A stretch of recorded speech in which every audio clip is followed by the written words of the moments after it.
প্রাক্তন বিচারপতি অভিজিৎ গঙ্গোপাধ্যায় তিনি প্রথম সিবিআই তদন্তের কথা বলেছিলেন। আজকের এই নজিরবিহীন রায়ের পর তার বক্তব্য কি শোনাবো। জোচ্চোর মিথ্যাচারী মমতা ব্যানার্জি পদত্যাগ দাবি করছি। তিনি যেভাবে শিক্ষিত এবং যোগ্য চাকরি প্রার্থীদের জীবন নষ্ট করেছেন এতদিন ধরে, একের পর এক মামলা সুপ্রিম কোর্টে নিয়ে গেছেন, তারপর সুপ্রিম কোর্ট 19টা মামলা এবং তারপরে তার সঙ্গে আরও অনেক মামলা যুক্ত হয়েছিল কলকাতা হাইকোর্টে জাস্টিস দেবাংশু বসাক এবং জাস্টিস সব্বর রশিদি ডিভিশন বেঞ্চে, এবং দীর্ঘদিন ধরে তাদের সব কোর্ট আনকোর্ট বিখ্যাত উকিলরা সেই মামলা লড়েছিলেন।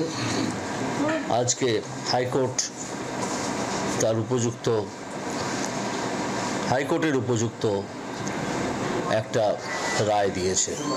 আমি প্রণাম জানাবো ভারতবর্ষের জুডিশিয়ারিকে, এবং এই জুডিশিয়ারি ভারতবর্ষের নাগরিকদের স্বার্থে কাজ করে, এবং আমি অত্যন্ত গর্বিত এবং আমি নিজেকে অত্যন্ত ভাগ্যবান বলে মনে করি যে আমি বেশ কিছুদিন এই জুডিশিয়ারির অঙ্গ হিসেবে কাজ করেছিলাম।